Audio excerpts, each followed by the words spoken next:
हालात ऐसे बन गए हैं कि लोगों का बिल्कुल जीना दुश्वार हो गया है। लोगों का जीना दुश्वार हो गया, ऐसे में आमदोरफ्त पर भी काफी असर पड़ा है। पवन, बेहद शुक्रिया आपका।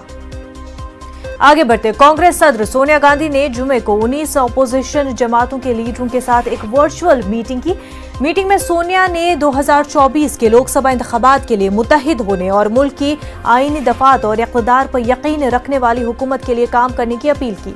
उन्होंने ये भी कहा कि इस वक्त अपोजिशन जमातों का इत्तेहाद कौमी मफाद के लिए जरूरी है और कांग्रेस अपनी तरफ से कोई कसर नहीं छोड़ेगी। एनसीपी के सरबराह शरद पवार ने अपोजिशन जमातों से अपील की कि मुल्क के जमहूरी असूलों को बचाने के लिए सबको मिलकर काम करना चाहिए। जराये ने बताया कि सोनिया की तरफ से बुलाई गई इस मीटिंग में एनसीपी के सरबराह शरद पवार, कांग्रेस के साबिक सदर राहुल गांधी, मगरबी बंगाल के वज़ीर आला और तृणमूल कांग्रेस की सरबराह ममता बनर्जी, महाराष्ट्र के वज़ीर आला और शिवसेना के सरबराह उद्धव ठाकरे, तमिलनाडु के वज़ीर आला और डीएमके लीडर एमके स्टालिन और झारखंड के वज़ीर आला और जेएमएम लीडर हेमंत सोरेन ने शिरकत की। जराये के मुताबिक समाजवादी पार्टी ने इस मीटिंग में हिस्सा नहीं लिया। हालांकि ऐसी खबरें गश्त कर रही थी कि समाजवादी पार्टी मीटिंग में शिरकत कर सकती है।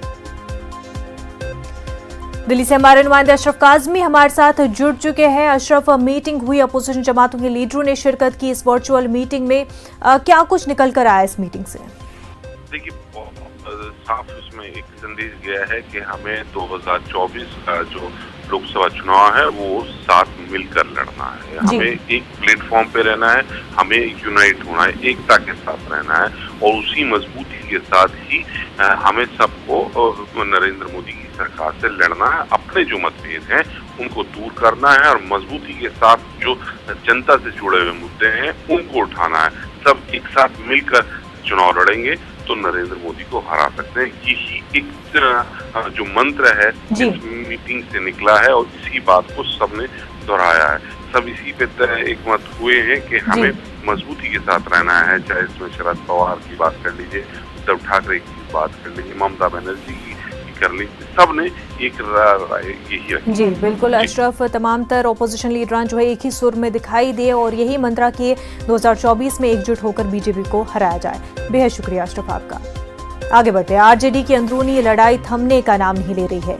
न ही तेज प्रताप झुकने के मूड में है और न ही रियासी सदर जगदानंद सिंह।